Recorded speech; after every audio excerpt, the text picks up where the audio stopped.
Students, आज हम आपका टॉपिक कर रहे हैं मैट्रिक्स प्लस टू क्लास। तो मैट्रिक्स होती क्या है, जो आपने पढ़ा होगा इसकी definition, it is a well defined arrangements, it is a well defined arrangements of elements. ये वेल डिफाइंड अरेंजमेंट्स होता है एलिमेंट्स का, जिसमें इन विच every element has its unique image, has its unique position।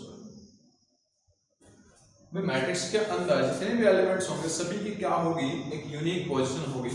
Matrix के अंदर आप लोगों को ये ऐसे फ्रेम दिखाई देंगे, ये आपको माइंड में रखना है। इस तरह के फ्रेम होंगे, कुछ वर्टिकली, कुछ हॉरिजॉन्टली लेंथ में होंगे, कुछ वर्टिकली लेंथ में होंगे, कुछ स्क्वायर टाइप के भी होंगे। ये सब इस तरह का होगा। ये सब क्या है, आपको मैट्रिक्स ऐसे दिखाई देगी। इसके अंदर जब आप देखोगे देखो यहाँ पर ये आपके फ्रेम हो गए। अब मैट्रिक्स का मैं एक आपको एग्जांपल दे देता हूँ, 5 0 -1 3 2 and 1। ये कोई एक एग्जांपल हो गया मैट्रिक्स का इस तरह का। अब इसमें होता क्या क्या है ये आपको पता होना चाहिए, और कैसे ये डेफिनेशन को फॉलो करता है इस चीज के देखेंगे। तो मैट्रिक्स में देखो वेल डिफाइंड अरेंजमेंट्स, ये अरेंजमेंट्स हो गया एलिमेंट का। जो यहाँ पर नंबर लिखे हुए हैं ये सभी क्या है, एलिमेंट्स हैं। हम इनको एंट्री भी बोलते हैं, एंट्री बोले या एलिमेंट्स बोले, एक ही बात। अब यूनिक पोजीशन कैसे है वो चीज देखेंगे हम। ये हमारी रो फर्स्ट है, ये हमारी रो फर्स्ट है, या इसे हम R1 के नाम से भी जानते हैं। इसी तरीके से इसे हम R2 सेकंड रो, ये R3 थर्ड रो। ये हमारा कॉलम होगा फर्स्ट, ये वाला हमारा ये कॉलम होगा हमारा फर्स्ट। ऐसे ही ये हमारा कॉलम सेकंड C2, और ये हमारा कॉलम C3।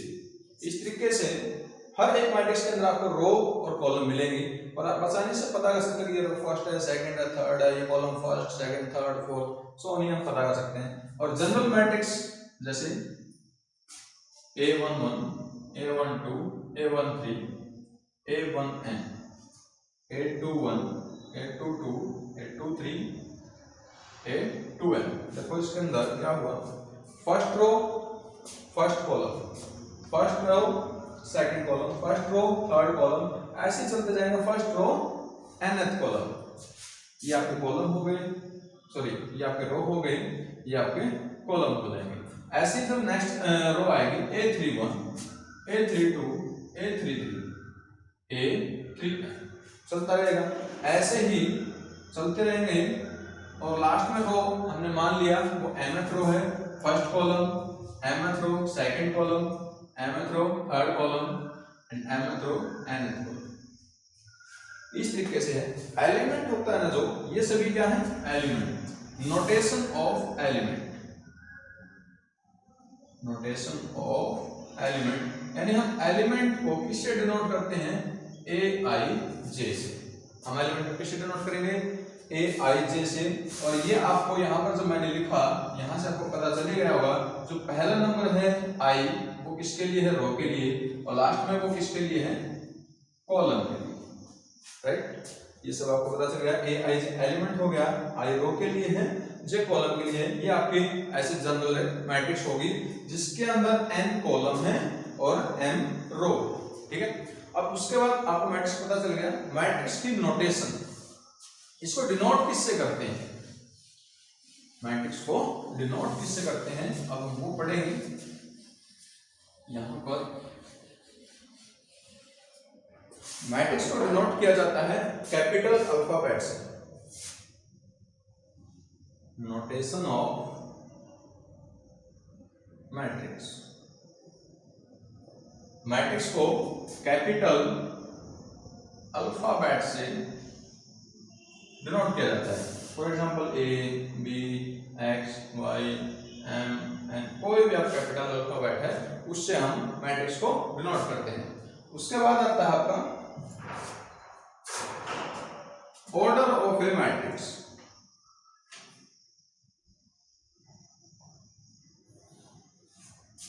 इससे पहले नोटेशन ऑफ मैट्रिक्स है, इसके अंदर हम एक चीज और भूल गए, मैट्रिक्स को हम इससे भी डिनोट करते हैं। मैंने आपको बताया था ना, ये फ्रेम होता है मैट्रिक्स का, और मैट्रिक्स के अंदर एलिमेंट होते हैं, एलिमेंट को हम AIJ से डिनोट करते हैं, या फिर हम इसको ऐसे भी रिप्रेजेंट कर सकते हैं, या फिर हम मैट्रिक्स को ऐसे भी रिप्रेजेंट कर सकते हैं।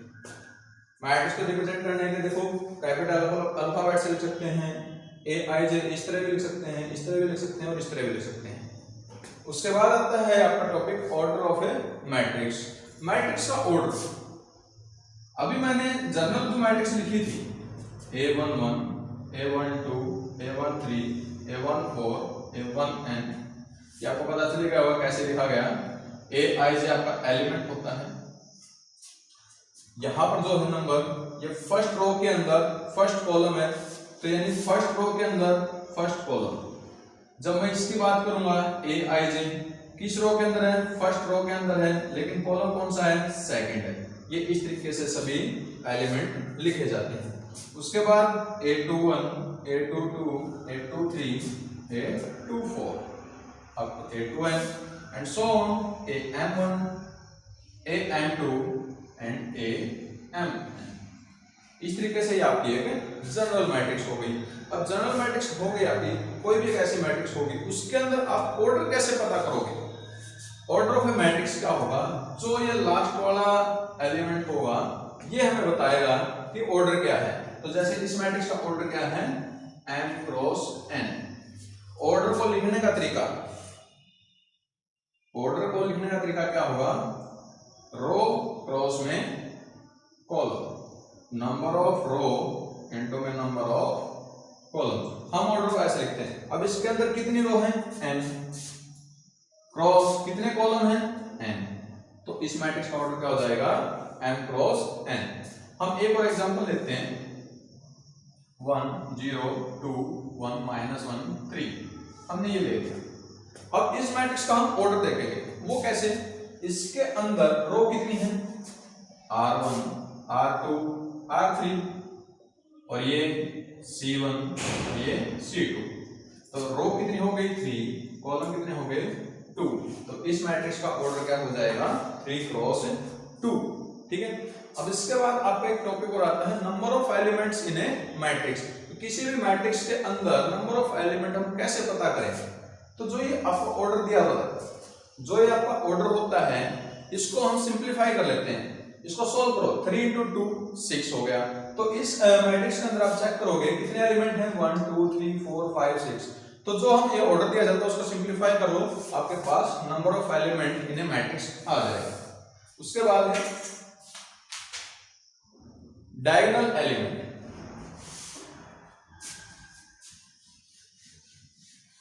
टॉपिक आपका डायगोनल एलिमेंट, वो क्या होता है। यहां पर जो ये जनरल मैट्रिक्स है, डायगोनल एलिमेंट, एलिमेंट्स क्या होते हैं, AIJ। यहां पर जो ये चलेगा ऐसे A11 A22 A33 A44 ऐसे आएगा। इससे ऊपर देखोगे आप I G है, और इससे नीचे देखोगे I J, और यहां पर I = J। तो ये जो मैट्रिक्स 3 पार्ट्स में वैसे डिवाइड हो गई। तो जहां पर ये I और J इक्वल है, उनको हम क्या बोलेंगे, डायगोनल एलिमेंट्स। उन्हें हम क्या बोलेंगे, डायगोनल एलिमेंट्स बोलेंगे। अब ये इसी पर बेस्ड एक और चीज आगे, डायगोनल एलिमेंट तो हो गया। अब यहां पर आएगा डायगोनल मैट्रिक्स, यहीं पर मैं बता देता हूं, वैसे आगे टाइप ऑफ मैट्रिक्स में आएगा, वहां पर भी मैं बताऊंगा, आप यहीं पर भी देख लो। डायगोनल मैट्रिक्स किस तरह से होंगी, 1 0 0 0 2 0 एंड 0 0 5।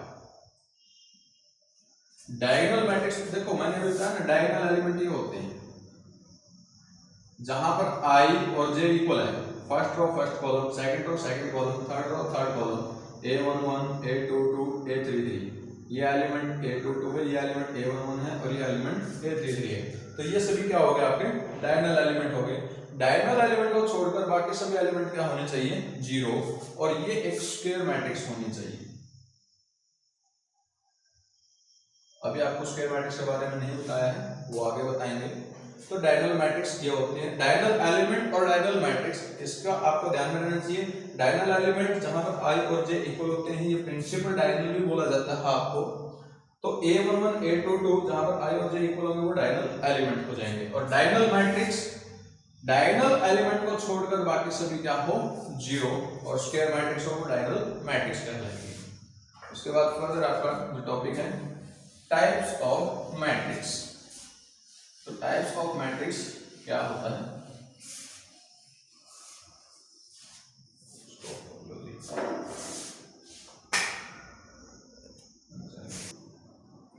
तो अब आप आगे देखिए types of matrix. Type of matrix, तो क्या क्या टाइप्स ऑफ मैट्रिक्स है वो देखते हैं। तो सबसे पहले नंबर पर आता है आपका रो मैट्रिक्स। सबसे पहले नंबर पर आता है आपका रो मैट्रिक्स। नाम से ये देखो इसका रो मैट्रिक्स, जो सिर्फ एक रो की तरह दिखाई दे, 1 0 5 3 -2, हम इसको आगे कहीं तक भी बढ़ा सकते हैं। यानी इसका ऑर्डर देखते हैं, पहले क्या लिखा जाएगा, रो, फिर क्या लिखा जाएगा, कॉलम। तो रो कितनी है यहाँ पर, सिर्फ एक।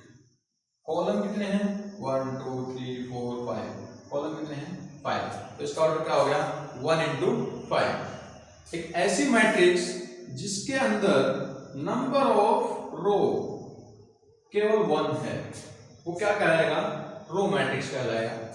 सेकंड नंबर पर कॉलम मैट्रिक्स। अब मैंने आपको रो मैट्रिक्स बता दिया, तो कॉलम मैट्रिक्स आप अपने आप समझ गए होंगे कि कॉलम मैट्रिक्स क्या होगी। रो मैट्रिक्स है तो number of row 1, column matrix है तो number of column 1, that means ये वर्टिकल होगा, -1 0 3 5 2। अपनी तरफ से आप कितना भी इसको बढ़ा सकते हो। आप इसका ऑर्डर चेक करते हैं, तो नंबर ऑफ रो पहले हमेशा रो ही लिखा जाएगा। इस बात का आपको ध्यान रखना है, ऑर्डर के अंदर हमेशा पहले रो ही लिखा जाएगा। 1 2 3 4 5, तो रो कितनी है, 5, और कॉलम कितना है, 1। तो ये आपका क्या हो जाएगा, कॉलम मैट्रिक्स हो जाएगा। अब अगर हम इसे डेफिनेशन के तौर पर देखें, अगर हम इसे डेफिनेशन के तौर पर देखें, तब हम रो मैट्रिक्स को कैसे डिफाइन करेंगे, कॉलम मैट्रिक्स को कैसे डिफाइन करेंगे, वो चीज देखो।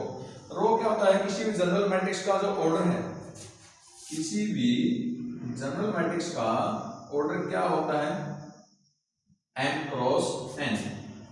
अब हम यहाँ पे अगर डेफिनेशन लेके चलें, if m = 1 n not equal to 1, if m = 1 and n not equal to 1, then we can say that it is a ro matrix.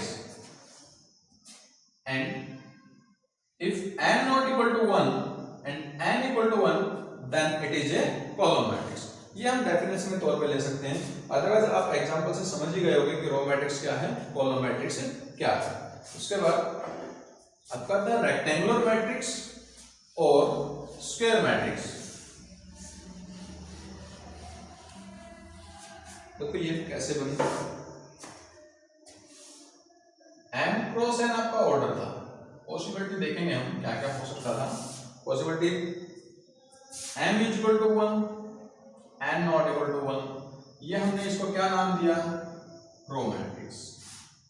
n not equal to 1 n equal to 1, हमने इसको क्या नाम दिया, column matrix. उसके बाद अब अगर ये दोनों ही इक्वल नहीं है, m और n, ना तो ये दोनों आपस में इक्वल हैं और ना ही ये दोनों के दोनों 1 के इक्वल हैं, तो हम इसे क्या बोलेंगे, रेक्टेंगुलर मैट्रिक्स। तब हम इसे क्या बोलेंगे, रेक्टेंगुलर मैट्रिक्स। अब आपके माइंड में एक बात और आएगी कि अगर ये दोनों बराबर हो, फिर m और n इक्वल हो, दैट मीन्स रो और कॉलम इक्वल हो गए। अगर हम मैट्रिक्स का फ्रेम देखेंगे तो दैट मीन्स लेंथ और ब्रेड्थ सेम होगी, तो हम उसे क्या बोल देंगे, फिर स्क्वायर मैट्रिक्स। ठीक है। अब हम रेक्टेंगुलर के बारे में पढ़ते हैं, फिर हम स्क्वायर के बारे में पढ़ेंगे। इन दोनों के बारे में हम पढ़ चुके हैं। तो रेक्टेंगुलर मैट्रिक्स क्या हो, ये आपको बता ही दिया, m not equal to n और m और n दोनों 1 के इक्वल नहीं होते। For example 1 0 -3 2 5 and 4। अब यहाँ पे देखिए ऑर्डर बनाते हैं इसका, रो कितनी हो गई 2, कॉलम कितने हो गए 3। अब m और n इक्वल नहीं है, ना ही दोनों 1 के इक्वल है, दैट मींस ये क्या होगी, एक रेक्टेंगुलर मैट्रिक्स होगी। ये क्या कैसी मैट्रिक्स होगी, रेक्टेंगुलर मैट्रिक्स होगी। उसके बाद हम आते हैं स्क्वायर मैट्रिक्स के ऊपर। स्क्वायर मैट्रिक्स का एक एग्जांपल जिसके अंदर m और n इक्वल हैं, that means number of row equal to number of column.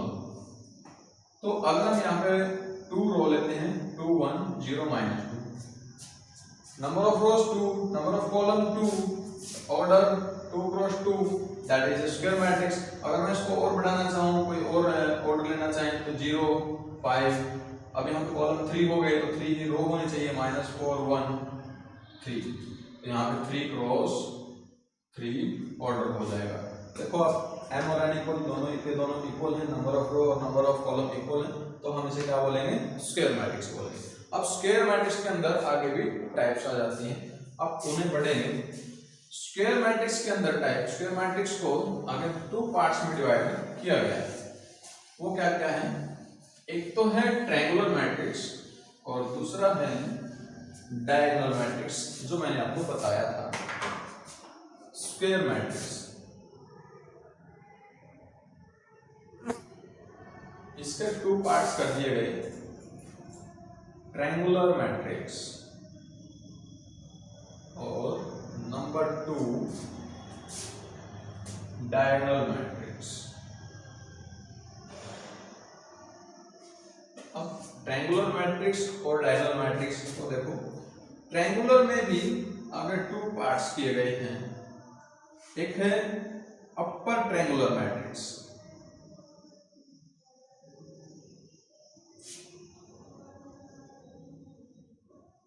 और एक है लोअर ट्रायंगुलर मैट्रिक्स। पहले हम इनके बारे में पढ़ते हैं। अपर ट्रायंगुलर मैट्रिक्स क्या है? सबसे पहली बात ये स्क्वायर मैट्रिक्स है, यानी इनके ऑर्डर m और n दोनों सेम होंगे। हम एक स्क्वायर मैट्रिक्स लेते हैं, a11 a12 a13 a21 a22 a23 a31 a32 a33, कोई भी एक मैट्रिक्स हो सकती है, हमने 3 क्रॉस 3 ऑर्डर की ले ली। अब पहचान कैसे होगी अपर ट्रायंगुलर, जो ये आपका डायगोनल होता है, अपर है तो रिवर्स, जो ये डायगोनल एलिमेंट डायगोनल होता है आपका, इससे नीचे के जितने एलिमेंट हैं सारे के सारे क्या होने चाहिए आपके 0। ये भी 0 होगा, ये भी 0 होगा, ये भी 0 होगा, बाकी सभी नॉन जीरो। जो ये आपका डायगोनल है इससे नीचे के एलिमेंट 0 होने चाहिए। तो लोअर ट्रायंगुलर मैट्रिक्स उसके बारे में आप खुद ही समझ गए होंगे। अगर ऐसे मैट्रिक्स लिखते हैं a11 a12 a13 a22 a23 a21 a22 a23 a31 a32 a33। अब यहाँ पे जो डायगोनल है मैंने बताया रिवर्स, बात करें लोअर की, तो डायगोनल से ऊपर वाले ये सभी क्या होने चाहिए 0, तो हम इसे क्या बोलेंगे लोअर ट्रायंगुलर मैट्रिक्स बोलेंगे। अब एग्जांपल ले लेते हैं रियल का, 1 0 0 5 -4 0 3 2 and 1। आप खुद सोच के देखो ये कौन सी मैट्रिक्स होगी, इसके अंदर कौन से एलिमेंट 0 हैं, डायगोनल से नीचे वाले। तो रिवर्स बोला था मैंने, नीचे वाले 0 वाले कौन सी ट्रायंगल होगी, अपर ट्रायंगुलर मैट्रिक्स होगी। कौन सी ट्रायंगुलर मैट्रिक्स होगी, अपर ट्रायंगुलर। और अगर यदि मैं इनको 0 बना देता हूं, ऊपर वालों को इनको 0 बना देता हूं, तो अब ये कौन सी मैट्रिक्स हो जाएगी, देखो अब ऊपर वाले 0 हैं तो रिवर्स लोअर ट्रायंगुलर मैट्रिक्स हो जाएगी। क्लियर है इसके बारे में? उसके बाद अब इसकी डेफिनेशन पे अगर हम बात करें, अगर थ्योरेटिकली बात करें तो कैसे होगा, फिर अपर ट्रायंगुलर को कैसे डिफाइन किया जाएगा। अपर ट्रायंगुलर मैट्रिक्स एक ऐसी मैट्रिक्स होती है जिसके अंदर जो एलिमेंट होते हैं ए आई जे हम एलिमेंट से डिनोट करते हैं, इसके अंदर कौन से एलिमेंट जीरो होंगे? हमें पता है नीचे वाले एलिमेंट जीरो। अब नीचे वाले एलिमेंट में खास बात क्या है? आई ग्रेटर देन जे। जिस मैट्रिक्स के अंदर आई ग्रेटर देन जे वाले एलिमेंट अगर जीरो हैं, अगर आई ग्रेटर देन जे वाले एलिमेंट अगर जीरो हैं तो उसे हम क्या बोलेंगे? Upper triangular matrix. और जिसके अंदर आई लेस देन जे वाले एलिमेंट जीरो हैं उसे हम क्या बोलेंगे? Lower triangular.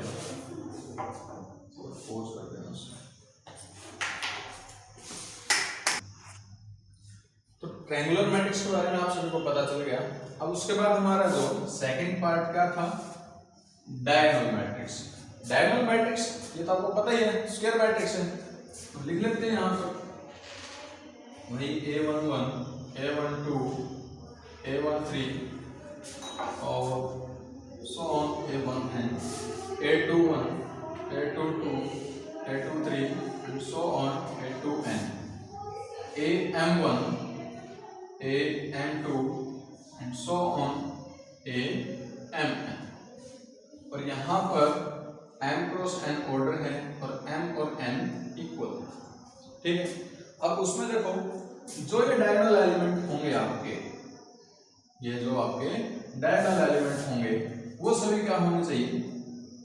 A I J equal to zero. इसके अंदर देखो इसकी जो डेफिनेशन हो क्या होगा? ए I J equal to zero. A I जे का मीनिंग एलिमेंट, एलिमेंट क्या हो गया? जीरो। तो क्या सभी एलिमेंट जीरो? नहीं। तो कौन से एलिमेंट जीरो होंगे सर? जहां पर आई और जे इक्वल नहीं है। दैट मीन्स क्या हुआ कि डायगोनल एलिमेंट को छोड़कर बाकी सभी एलिमेंट क्या होने चाहिए? जीरो होने चाहिए। तो उसका एक एग्जांपल देखते हैं हम। देखो क्या होगा वो।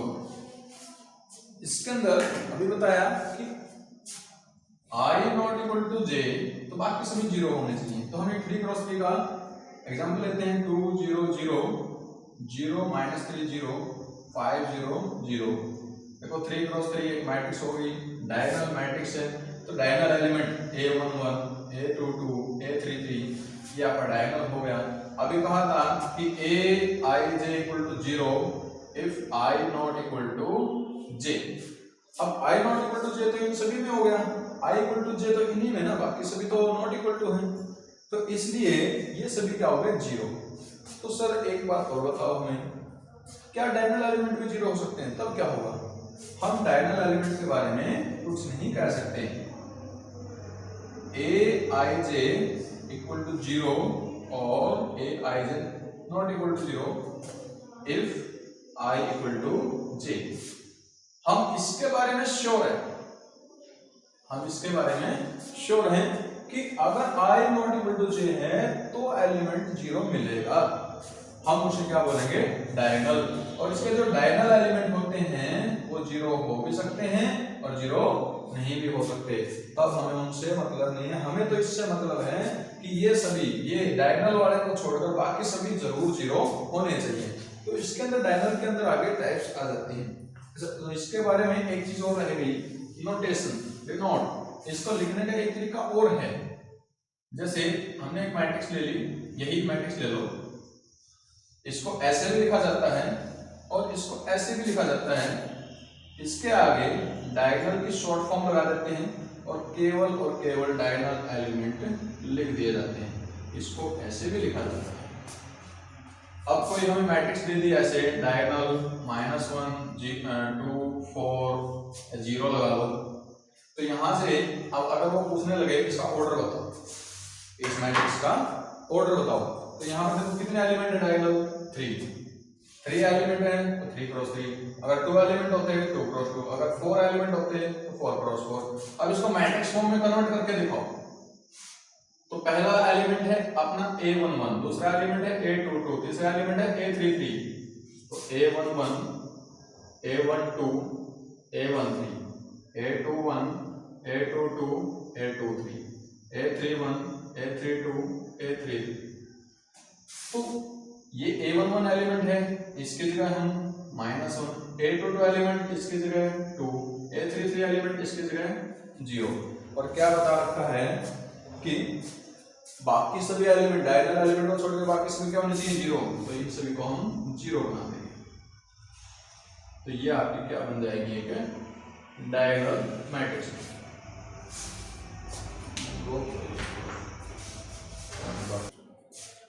तो आप लोगों ने डायगोनल मैट्रिक्स के बारे में पढ़ लिया। अब डायगोनल मैट्रिक्स के देखो आगे टाइप्स हो जाती हैं।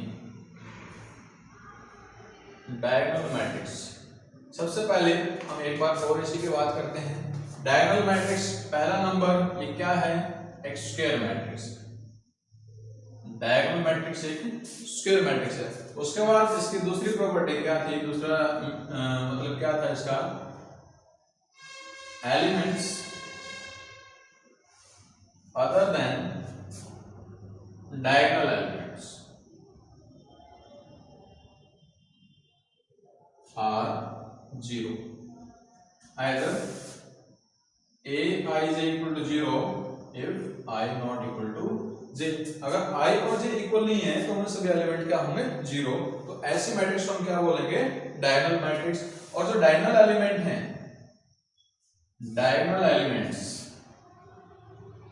में और में नॉट बी जीरो। जो डायगोनल एलिमेंट वो जीरो हो भी सकते हैं और नहीं भी हो सकते हैं।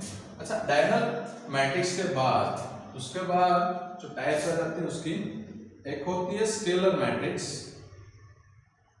और एक होती है यूनिट मैट्रिक्स। एक होती है स्केलर मैट्रिक्स और एक होती है यूनिट मैट्रिक्स। अब फिर से हैं तो सभी के सभी दोनों के दोनों क्या है, स्केलर मैट्रिक्स है।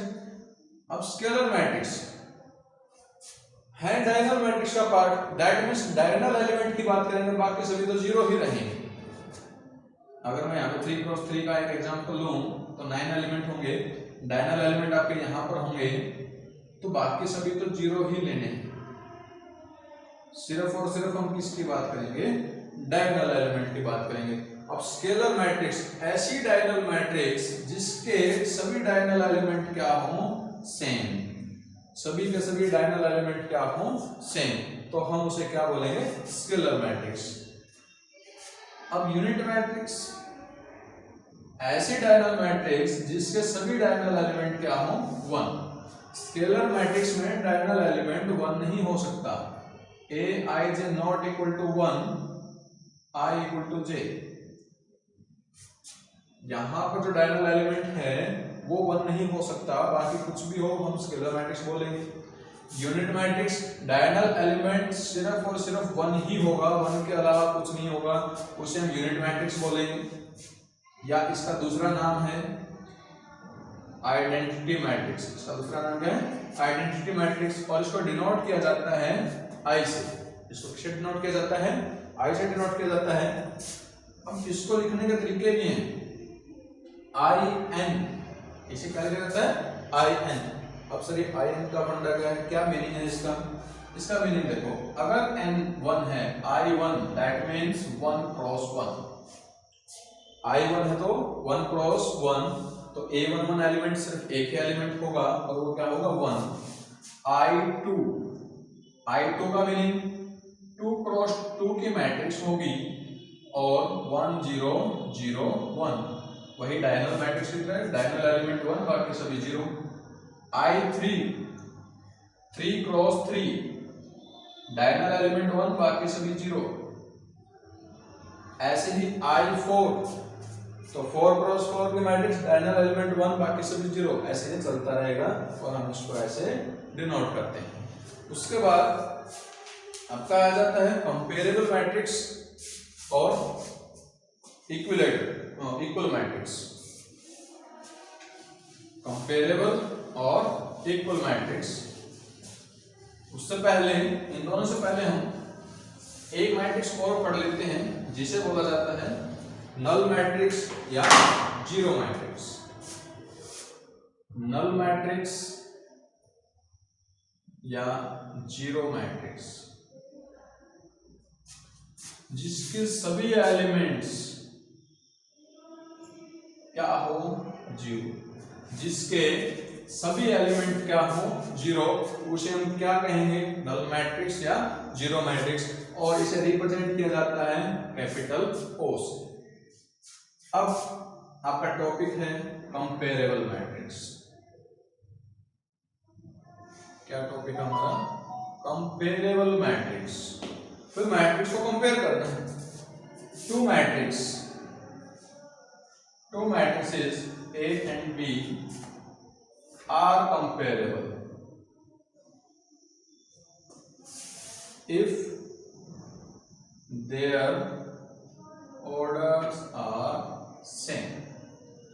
दो मैट्रिक्स कंपेरेबल तभी हैं जब उनके ऑर्डर क्या हो? सेम।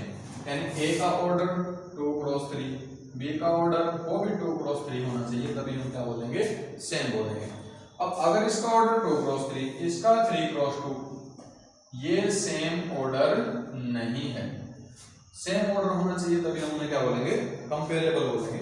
अब है इक्वल मैट्रिक्स।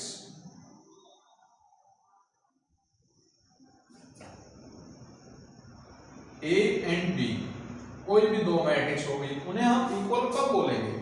दो प्रॉपर्टी होनी चाहिए। पहला, ऑर्डर सेम, दोनों मैट्रिसेस का ऑर्डर क्या होना चाहिए? सेम। और सेकंड नंबर पर corresponding elements are equal. Corresponding element क्या होने चाहिए? इक्वल होने चाहिए। वो कैसे होंगे? ऑर्डर सेम, वो तो जो हमें समझ में आ गया। अगर इसका ऑर्डर 2 क्रॉस 3, इसका ऑर्डर 2 क्रॉस 3 होना चाहिए। कॉरस्पॉन्डिंग एलिमेंट ये क्या नहीं चीज? इसे देखते हैं एक एग्जांपल के थ्रू कि कॉरस्पॉन्डिंग एलिमेंट किसे कहते हैं, क्या होता है। हम दो मैट्रिक्स लेते हैं। ए मैट्रिक्स ले ली हमने 1 0 -2 3 5 4। बी मैट्रिक्स ले ली 1 0 3 -2 5 7। हम चेक करेंगे क्या दोनों इक्वल हैं। पहला, ऑर्डर सेम, इसका ऑर्डर चेक करते हैं। 2 रो है 3 कॉलम। इसका ऑर्डर चेक करते हैं। 2 रो है 3 कॉलम। ऑर्डर इज सेम, पहली प्रॉपर्टी फुलफिल होगी। उसके बाद कॉरस्पॉन्डिंग एलिमेंट। कॉरस्पॉन्डिंग एलिमेंट्स का मीनिंग, जो इसका एलिमेंट है, इस एलिमेंट की पोजीशन क्या है? A11, और इधर A11 पे कौन है? 1। क्या ये दोनों एलिमेंट सेम है? ये होता है कॉरस्पॉन्डिंग एलिमेंट। सभी के सभी कॉरस्पॉन्डिंग एलिमेंट इक्वल होने चाहिए। ये कौन सा है? A12, इधर A12 ये रहा, तो ये दोनों इक्वल हैं। तो सभी चेक करने होंगे हमें। A13 के इक्वल है। इसमें A21 0 हो गया। इसमें A22 A23 इक्वल नहीं। लेकिन यहाँ पर क्या कहा गया? ऑल कॉरस्पॉन्डिंग एलिमेंट, सभी के सभी इक्वल होने चाहिए, एक भी नहीं रहना चाहिए, सभी के सभी मैच होने चाहिए। लेकिन यहाँ पर सभी एलिमेंट इक्वल नहीं है। यहाँ पे देखेंगे हम A23 मैच नहीं हो रहा, तो इसलिए हम A not equal to B लिख देंगे। और अगर यहाँ पर 4 होता, 7 की जगह 4 होता, फिर हम क्या बोल देते? A equal to B। हर एक एलिमेंट क्या होना चाहिए? मैच होना चाहिए। इसे हम बोलेंगे इक्वल मैट्रिक्स। तो अभी तक आपने मैट्रिक्स का जो बेसिक है वो पढ़ा है। हम एक्सरसाइज पर आते हैं। Exercise 3.1 first sum. इसकी स्टेटमेंट पढ़ो आप।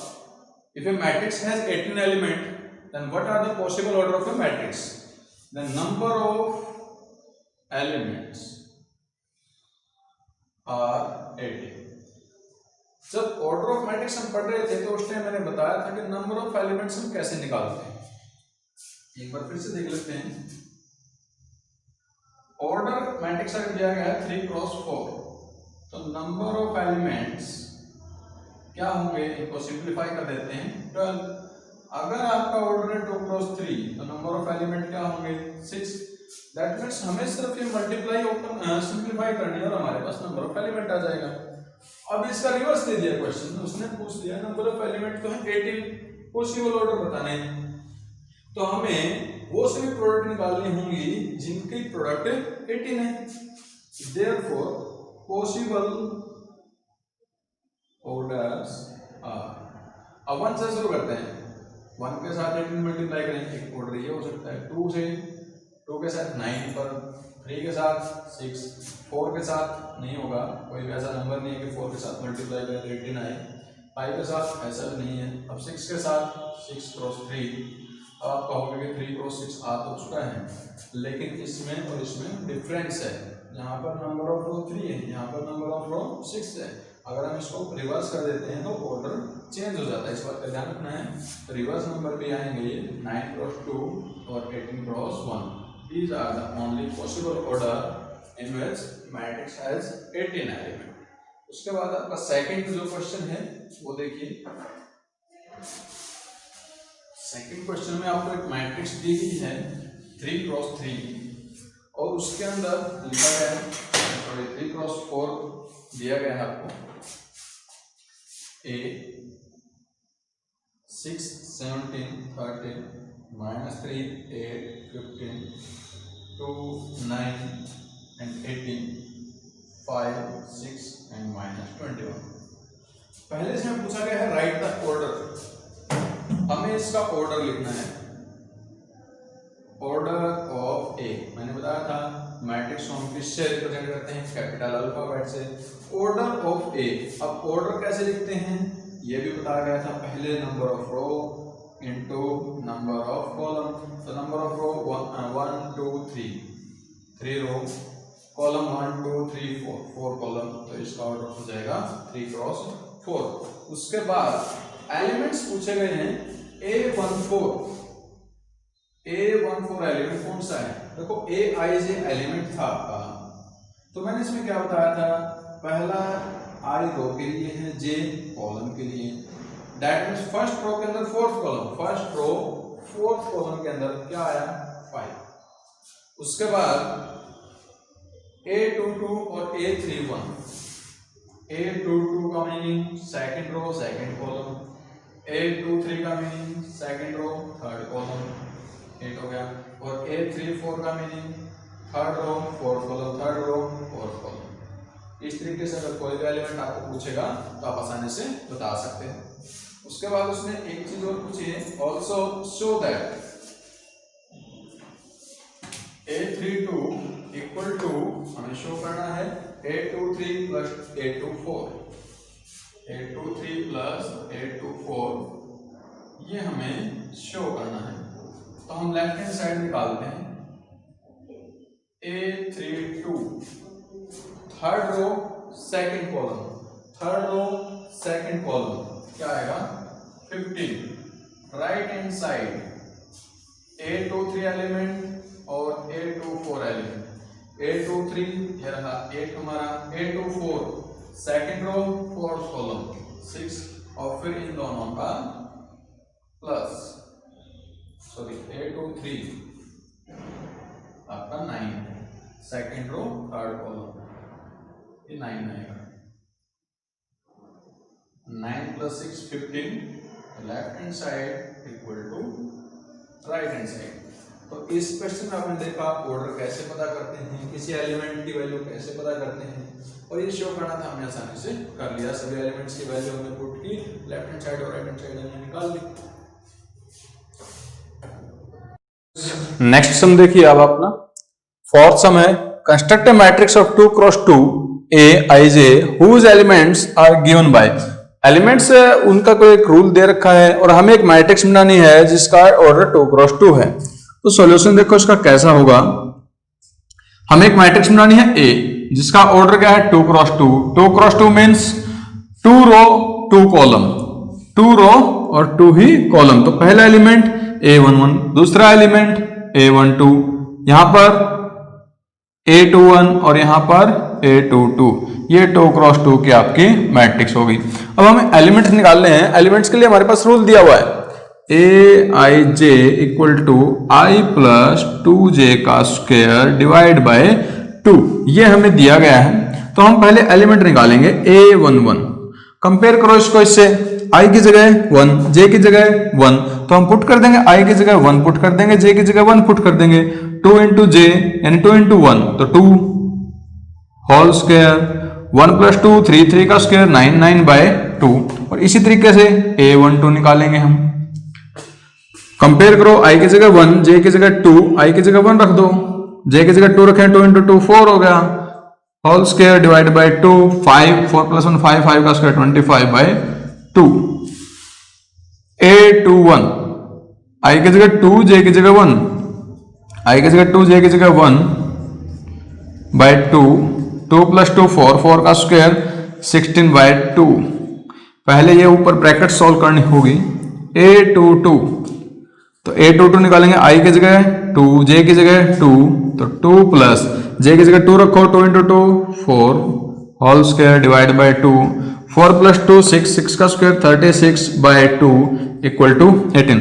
देखो 4 एलिमेंट थे और चारों के 4 एलिमेंट के हमने क्या निकाल ली, वैल्यू निकाल ली। अब मैट्रिक्स लिखेंगे इसके नीचे, a = टू, फाइनल आंसर हमारा a11 की जगह 9/2, a12 उसकी जगह 25/2, a21 उसकी जगह 8 हो गया, a22 उसकी जगह 18 हो गया। ये हमारा आंसर हो जाएगा। दो का fifth some, construct A matrix of 3 × 2 aij whose elements are given by this। जैसे पिछले क्वेश्चन में हमने किया था वैसे ही यहां पर देखो एलिमेंट के लिए रूल दिया हुआ है, ऑर्डर दिया हुआ, वहां पर 2 × 2 था, यहां पर 3 × 2 है। तो सॉल्यूशन में पहले हम जर्नल मैट्रिक्स बना लेते हैं। A number of row 3, number of column 2, number of row 3 होंगी, नंबर ऑफ कॉलम 2 होंगे। जैसे नंबर ऑफ रो 3 होगी, नंबर ऑफ कॉलम 2 हो गए, 1 कॉलम 2 कॉलम, रो हो गई 3। तो पहला एलिमेंट होगा आपका a11, फिर a12, a21, a22, a31, a32। ये आपकी मैट्रिक्स हो गई तैयार। अब हमें एलिमेंट्स निकालने हैं। aij हमें दिया गया है 1/2 i - 3j mod। ये जो ऐसे दिया हुआ साइन, ये मॉडुलस दिया गया है। मॉडुलस आप सभी को पता है, मैं आपको वैसे ही बता देता हूं। जैसे -5 का मोड है, सॉल्व करने पर 5 होगा, 4 का मोड 4, यानी कोई भी पॉजिटिव नंबर है उसका मॉडुलस वही नंबर आएगा, और किसी नेगेटिव नंबर का मॉडुलस माइनस को खत्म कर देता है। अब हम इसको सॉल्व करेंगे। a11 कंपेयर करो, i की जगह 1, j की जगह 1, i की जगह 1, i की जगह 1 पुट कर दो, j की जगह 1 पुट कर दो, 1/2 सॉल्व करेंगे। 1 - 3 -2, -2 का मोड क्या होगा, 2, कैंसिल करेंगे 1 आ जाएगा।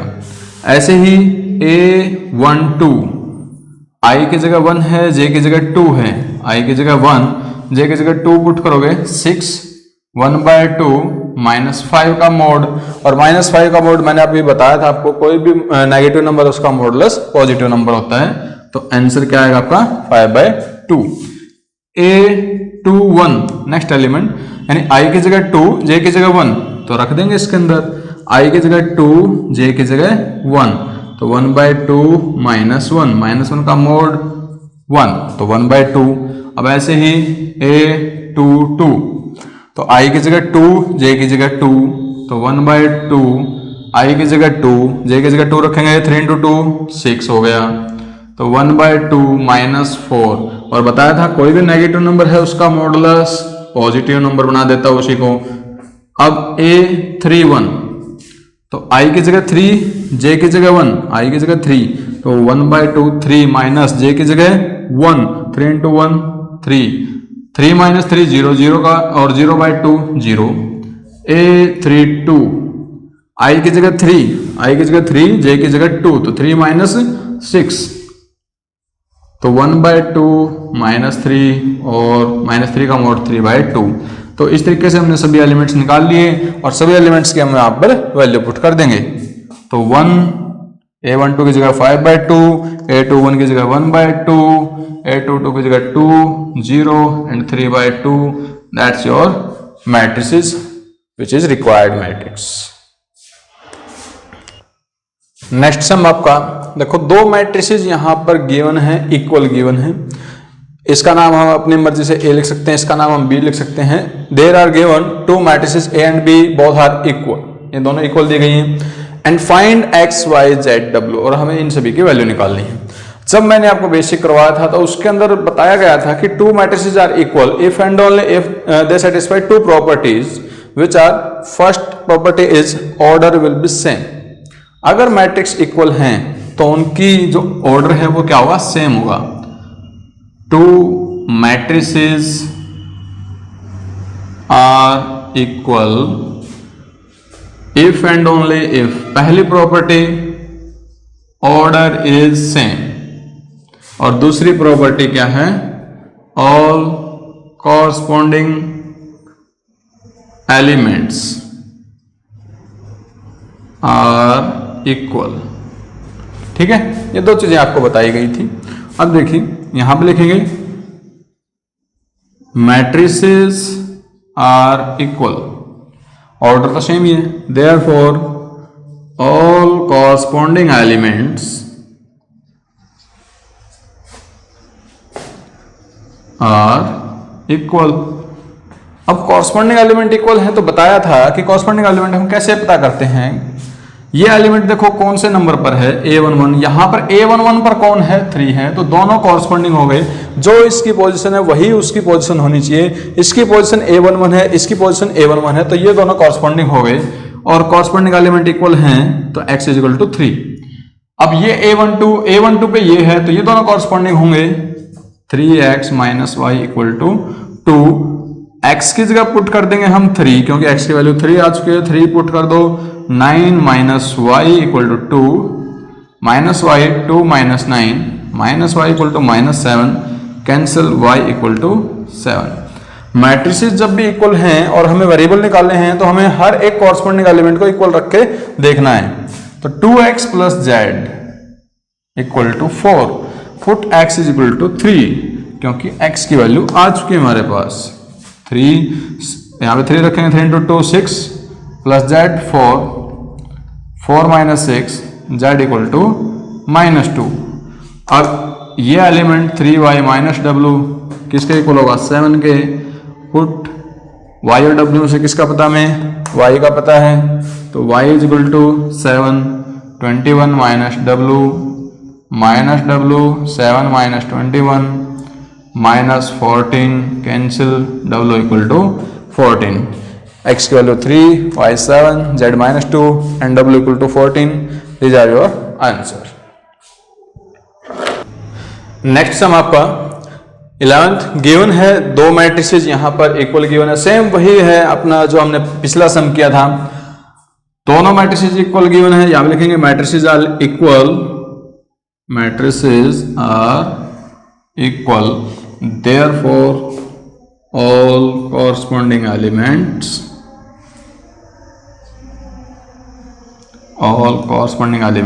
are equal।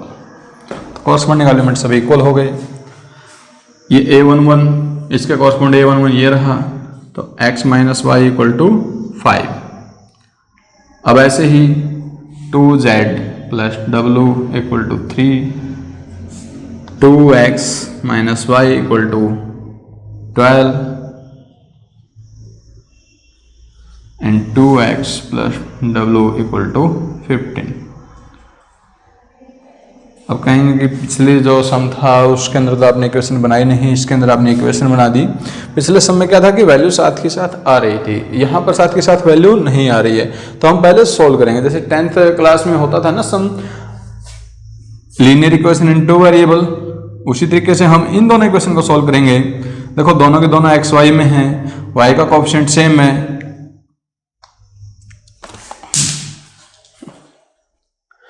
देखो जैसे 10th क्लास में करते थे हम। अब linear equation in 2 variable solve करेंगे, y का कोएफिशिएंट सेम है, साइन भी सेम है, तो हम क्या करेंगे, दोनों को सब्ट्रैक्ट करेंगे। यहां पे लिख देंगे subtract 3 from 1, x - y = 5, 2x - y = 12। Subtract करेंगे, sign change, cancel, -x = -7, x की वैल्यू हमारे पास 7 आ गई। अब x की वैल्यू 7 आ गई तो x की वैल्यू 1 में पुट करें या 3 में पुट करें, मर्जी है हमारी। तो put x = 7 in equation number first, तो फर्स्ट में पुट कर देते हैं, x की जगह 7 तो 7 - y, x की जगह 7 - y = 5, -y = 5 - 7, -y = -2, y = 2। अब x और y की वैल्यू आ चुकी है, तो अब यहां से from second equation 2z z और w हमारे पास किसी की भी वैल्यू नहीं है तो हम इस इक्वेशन को यूज नहीं कर सकते। इस इक्वेशन पर देखते हैं x और w, हमारे पास x की वैल्यू है तो हम w की वैल्यू निकाल सकते हैं। तो equation number 4 2x plus w equal to 15, x की जगह यहाँ पे लिख देंगे put x is equal to 7, तो 14 plus w 15, w is equal to 15 minus 14, w की वैल्यू 1। अब फ्रॉम 2 सेकेंड इक्वेशन से 2z plus w equal to 3 put करेंगे, w equal to 1, 2z w की जगह 1 3, 2z equal to 3 minus 1 2 and z equal to 1। सभी का सभी चारों वैल्यूज आ चुकी है हमारे पास। नेक्स्ट सम आपका 12 लास्ट सम। देखो अभी तक हमने 2x2 मैट्रिक्स थी वो इक्वल दी हुई थी, अब हम यहाँ पे देखो 3x3 मैट्रिक्स है वो इक्वल दे रखी है। जरूरी नहीं कि सभी क्या हो, स्क्वायर मैट्रिक्स हो, रेक्टेंगुलर मैट्रिक्स भी वो इक्वल दे सकता है। बस आपको एक ही बात का ध्यान रखना है, ऑर्डर सेम होना चाहिए और दूसरी बात कॉरस्पॉन्डिंग एलिमेंट इक्वल। सिर्फ ये दो बातें होंगी इक्वल मैट्रिक्स में। अब ये दोनों इक्वल मैट्रिक्स दी गई हैं और हमें फाइंड आउट करना है x की value z y a b c सभी के सभी 6 वेरिएबल्स की हमें वैल्यू निकालनी है। तो बातें तो वही लिखनी है, मैट्रिक्स इक्वल है तो रीजन दे देंगे matrices are equal, therefore corresponding elements are equal. तो कॉरस्पॉन्डिंग एलिमेंट इक्वल हो गए। अगर कॉरस्पॉन्डिंग एलिमेंट इक्वल है तो ये देखो ये कौन सा एलिमेंट a11 इधर ये रहा, दोनों a11 ये सेम पोजीशन पर, तो दोनों के दोनों कॉरस्पॉन्डिंग एलिमेंट हो गए। तो इक्वेट कर देंगे तो x की वैल्यू -3 आ चुकी है। मैंने बताया था कि अगर इक्वल मैट्रिक्स हैं तो हर एक कॉरस्पॉन्डिंग एलिमेंट को हमें इक्वल लिखना है, इक्वेट करना है। तो z प्लस 4 इसको इक्वेट करेंगे इसके साथ, a12 की जगह पर है, a12 जगह पर ये रहा तो ये इसके 6 के साथ इक्वेट होगा। तो 6 माइनस 4 z2 आएगा, 2y माइनस 7, a13 की जगह पर है, यहाँ पर a13 3y माइनस 2, y वाले टर्म एक तरफ, -2 plus 7 minus y is equal to 5 and y is equal to -5। अब उसके बाद a21 4x plus 6 equal to 2x, यहाँ पर ये रहा, x वाले टर्म एक तरफ, 4x minus 2x equal to 6, 2x equal to 6, x equal to 3। एक बात का और ध्यान रखना है इसके अंदर, अगर हम कहीं से वैल्यूज निकाल रहे हैं, सॉरी यहाँ पर देखो 6 उधर जाएगा, माइनस का आएगा, माइनस का। इस बात का ध्यान रखना है हर जगह जब भी x की वैल्यू ऐसे निकलेगी इसके अंदर सेम मिलेगी। अगर अलग अलग वैल्यूज आती है तो आपकी x की वैल्यू पॉसिबल नहीं होगी, ये बात ध्यान रखना है। हर जगह सेम ही आएगी। a-1 is equal to -3, a is equal to -3 उधर जाएगा +1, a is equal to -2, 0 equate होगा 2c प्लस 2 के साथ, क्योंकि a23 उधर से a23 ये रहा तो 2c ये इधर आएगा -2 एंड c इक्वल टू -1। अब b -3 तो इसके साथ इक्वेट होगा 2b प्लस 4 के साथ, b वाली टर्म एक तरफ, ये उधर जाएगा plus, -b equal to 7, b is equal to -7। अब 3b इक्वल टू -21, 3 डिवाइड में दो b इज इक्वल टू -1। देखो मैं कह रहा था ना कि जहां पर भी आप वैल्यूज निकालेंगे इस क्वेश्चन के अंदर हर जगह सेम आनी चाहिए। अब z plus 2c equal to 0।